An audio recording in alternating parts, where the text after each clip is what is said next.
So thank you so much for joining me, Scott. For everyone else, my name is David Wolford. I'm the VP of Marketing for SchooLinks. Scott, why don't you tell us a little about yourself, your name, your title, what you do? Sure. Scott Kerwin, Executive Director of Student Success at Spokane Public Schools. Prior to my role in this district, and this is my fourth year in the district, I was 9 years a high school counselor, and a little bit of that was as a college career counselor as well. Awesome. So tell me a little about the district. Like, how big is it? How many students? How many schools? Yeah, sure. So Spokane Public Schools, depending on the school year, is usually the second biggest district in Washington State, right behind Seattle. I think depending on the year, Tacoma is also around us as well.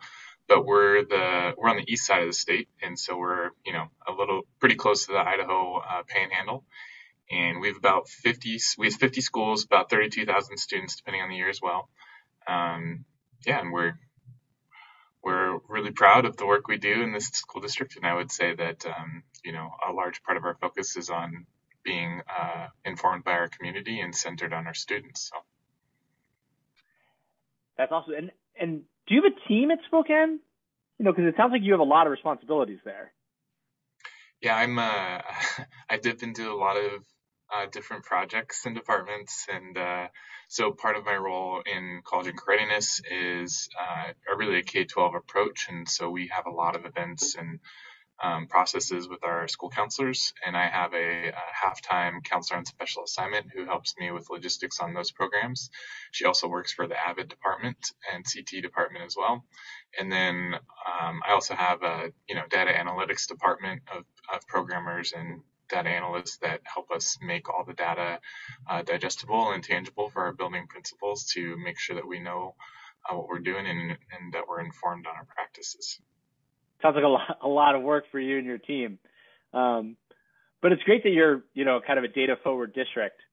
I know a lot of districts are heading in that direction. Sounds like Spokane's more on the cutting edge of that. So, I wanted to talk to you about your college and career readiness. And before we get into the platform side, how do you think about college and career readiness? How do you think about what's your strategy there for your team as well as, as a district? Yeah, I think there's kind of like what my sense is like a national narrative of the past, that college and career readiness used to be 4-year college for all. And so we were pushing AP and PSAT and SAT and whatever it was to make sure that students were 4-year college prepared. And that's great. And I think, but also as time has gone on, we adopted an approach from a Texas school district actually that's called T24. So every student before they leave our system has a technical 2-year or 4-year dream, aspiration, and takes steps to be prepared and actually enter into those post-secondary pathways. And so we, through a lot of awareness and opportunity from 5th grade up, we, have 5th grade career fairs, we have 8th grade career expos, we have college visits, we have 5th and 6th grade campus visits. We have a lot of stuff where we just want students to aspire and recognize that we're kind of unique in our area, that we have 2 community colleges, a state institution, and 2 private colleges for students to choose from, all within 20 minutes. And so we get to show students a lot of options and opportunities. And not only that, but like we are no longer a hidden secret in Spokane. We're one of the top booming housing markets in the nation, actually, but we have a pretty awesome place for business and industry partners to be as well. And so we get to partner with them, and that's been pretty exciting. So, what used to be test scores and graduation is now turned into more of the aspiration, the social emotional learning, the hope, to make sure that students are informed about not only like the numbers that help them get to where they want to be next, but also just some of that knowledge, awareness, financial literacy, whatever it is that makes a student more informed on how to navigate barriers when they experience them. And so that's kind of the process that we're working through now. Wow. Yeah.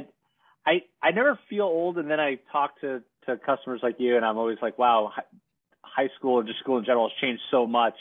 Just the idea of that conversation changing from everyone's going to college to what do you want it to be? Is it the local community college? Is it go get a job? Is it financial literacy? It's just so different. And as part of that difference, I know that you were part of one of the key champions of bringing on SchooLinks to Spokane. Before we talk about that, what made you look for a college and career readiness platform like SchooLinks? Yeah, my personal experience quickly, it was I used Naviance 13 years ago, early on in my high school counseling career.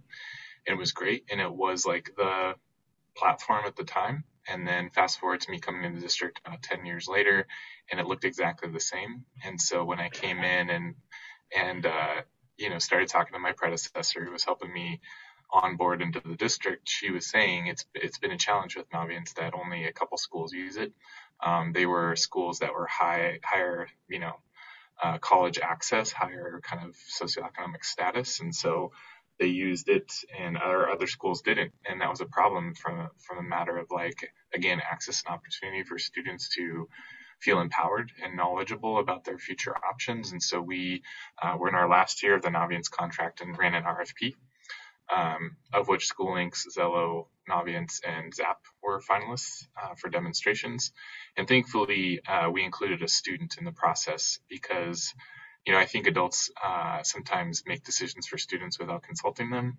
That becomes an adult-centered decision and not a student-centered decision. And so thankfully, our district evaluation committee looked at the student every time after every demo, and her face lit up when SchooLinks did their demo, and it was clear. And she said, I could see myself and my friends using this without any, adult guidance or requirements or whatever. It made sense to her that it was a place she could find information that was valuable to her. And so that was, I think, 4 years ago now. We're entering into our 5th year with SchooLinks, and it's been great. And it's been there's a lot of examples of students doing things without adult guidance, which is a dream come true for us.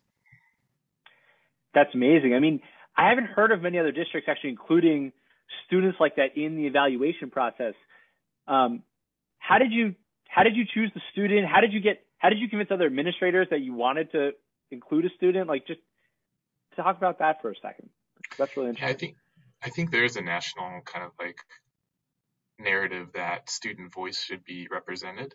And I think in the past that's been like, we'll give them a survey and then we'll look at the survey results and see what students want. And or you talk to a student one-on-one and, like, you get to know what they're thinking. But I think it's interesting, and specifically for this, my curiosity around the lack of kind of usage district-wide on Naviance was because I don't think students understood it, didn't like the interface, and it felt like 30 hoops to jump through to do these assignments, quote unquote, for them to prove that they're ready for post-secondary planning. And so thankfully I reached out to a couple high schools, particularly with their AVID programs, for younger students, like a 10th grader, knowing that they should, in making the decision, they should have the opportunity to actually use the platform, right, in their future. So choosing a senior who's going to graduate doesn't really make sense. And so we had a 10th grade student from our AVID program at one of our high schools, and she was awesome. She was great. She was taking notes. She was very perceptive. She had a sense of what she liked, didn't like, and what she thought her peers and friends would like and not like. And it really was, centered on that student experience. And thankfully, all the adults in the room bought into that concept too, that if we kind of remove adults from the equation and students can do things on their own, like, that's the best of anything that we can put in front of a student. So what was the implementation and the response from that reaction from students and teachers then? Was it just like you knew it was going to go well because it went well for that student? Yeah, I think so. I mean, one of the stories I like to tell about SchooLinks and the implementation leading into that, spring to fall implementation to have everything ready for the start of the school years, we use Clever in our district as a single sign-on. And so we just did a banner image of SchooLinks on everybody's website, middle school and high school. And on the first day of school, with no advertisements, no messaging whatsoever, we had 12 students in there doing their career assessment, just because they were curious and like to click on pictures on websites, right? And they're like, this is new, what's this? And then they're in there doing stuff. And I think that to me is a huge testament to, adults getting out of the way a little bit of students, for them to be, again, empowered and, have that kind of grassroots research and goal setting on their own. Felt really good to us, for sure.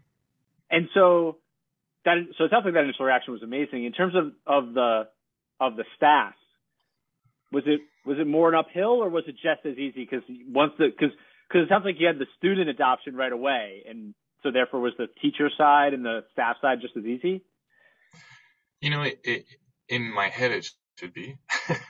uh, I would say one of the biggest reasons we chose SchooLinks too was the support model, right? So that anybody could get onto an asynchronous online module kind of training.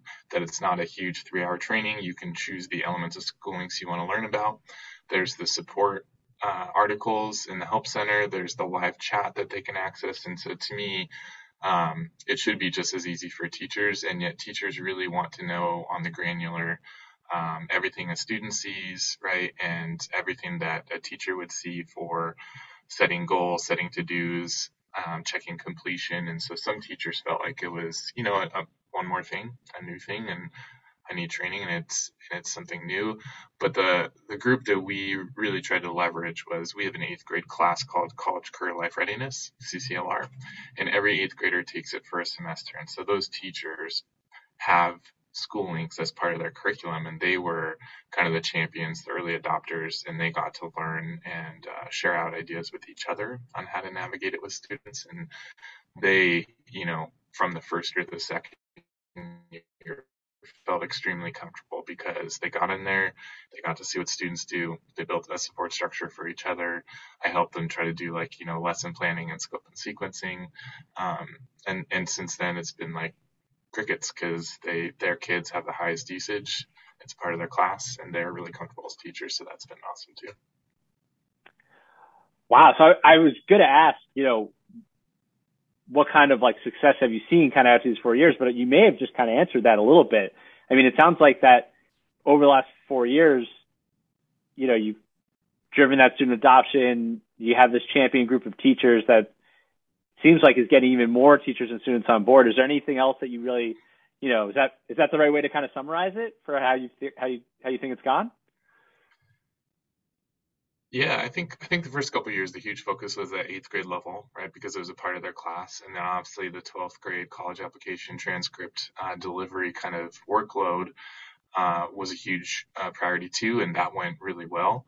And so then now for us, I think it's that 9, 10, 11 kind of vantage point of figuring out how those students and how those teachers can connect. And unfortunately, we went into COVID a little bit, and so the priorities went to social emotional learning first and foremost, and SchooLinks kind of took a step back in priority. But relaunching and reopening into this school year, we just had our leadership conferences with all of our administrators over the last 3 days, and there's energy around reestablishing what advisory means in our secondary schools, our middle schools and high schools.